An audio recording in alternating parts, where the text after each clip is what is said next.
Latest updates ఎప్పటికప్పుడు పొందడానికి big TV WhatsApp channel follow అవ్వండి. లింక్ డిస్క్రిప్షన్ లో ఉంది. ఆ సెంటిమెంట్ సెగ్మెంట్ లో వైసీపీ మరోసారి మార్పులు చేర్పులకు సిద్ధమవుతుందా? ఒకసారి మార్పులు చేసి చేతులు కాల్చుకున్న జగన్ పార్టీ మళ్ళీ ఇప్పుడు ప్రయోగానికి ఏర్పాట్లు చేసుకుంటుందా? ఈసారి మాజీ మంత్రిని రంగంలోకి దింపుతుందా? అసలు ఎప్పుడో 4.5 ఏళ్ల తర్వాత వచ్చే ఎన్నికల కోసం అప్పుడే ఎందుకింత హడావుడి?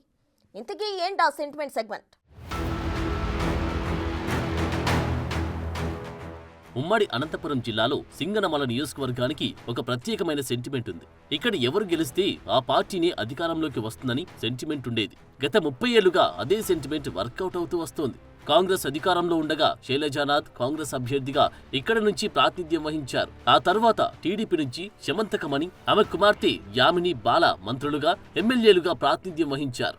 ఆ తర్వాత 2019లో వైసీపీ నుంచి జొన్నలగడ్డ పద్మావతి ఎమ్మెల్యేగా గెలిచి 2024 ఎన్నికల్లో టికెట్ కూడా సాధించుకోలేకపోయారు.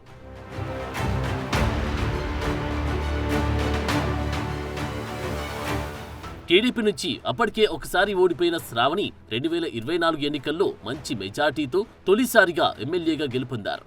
వైసీపీ తరపున జొన్నలగడ్డ పద్మావతి ప్లేస్లో వీరాంజనేయులు అనే టిప్పర్ డ్రైవర్ని పోటీలోకి దింపామని గొప్పగా చెప్పుకుంది వైసీపీ.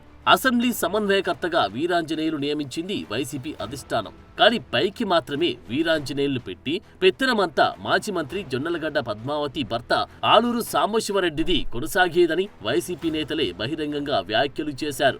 ఇక సీన్ కట్ చేస్తే ఎన్నికల్లో ఓటమి తర్వాత సాంబశివరెడ్డి పూర్తిగా సైలెంట్ అయిపోయారు. ఇంతవరకు కనీసం ఒక ప్రెస్ మీట్ కానీ లేదా ఒక్కసారి కూడా బయటకు రాకుండా పూర్తిగా వైసీపీకి దూరంగా ఉంటున్నారు.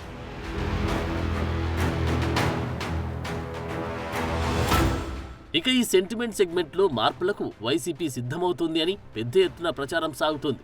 వీరాంజనేయులు ఇన్ఛార్జిగా కొనసాగుతున్నా ఆయనకు పెద్దగా అక్కడ సపోర్ట్ లేకపోవడంతో ఉన్నా లేనట్టే అని వైసీపీ అధిష్టానం భావిస్తూ ఉండడంతో ఇక వేరే వ్యక్తి కోసం వైసీపీ వెతుకులాట ప్రారంభించిందట. అదిలా ఉంటే మాజీ మంత్రి శైలజానాథ్ వైసీపీలోకి మారే అవకాశముందని, ముఖ్యంగా అనంతపురం జిల్లా సింగనమలలో జరుగుతున్న మార్పులతో శైలజానాథ్ వైసీపీలోకి మారే అవకాశముందన్న ప్రచారం జరుగుతోంది.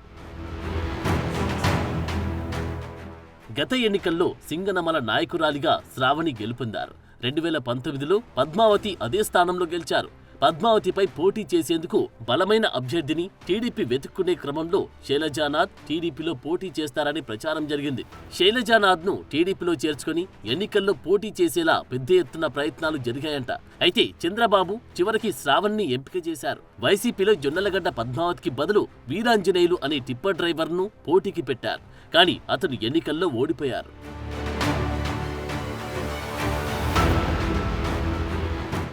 ఇప్పుడు సింగనమలలో వైసీపీకి కొత్త నాయకుడు కావాలి కాబట్టి జగన్ కూడా శైలజానాథ్ పేరును పరిశీలిస్తున్నారంట.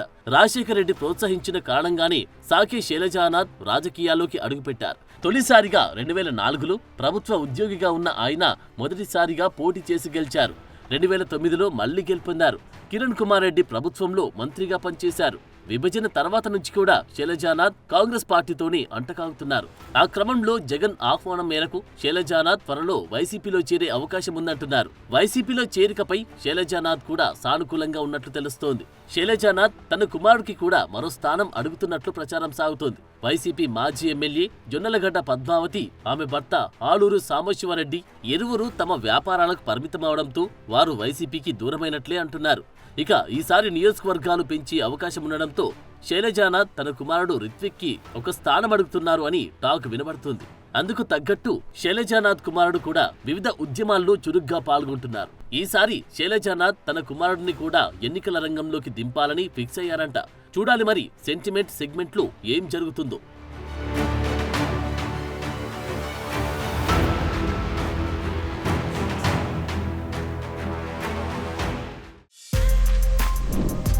For more videos like this, subscribe Big TV channel.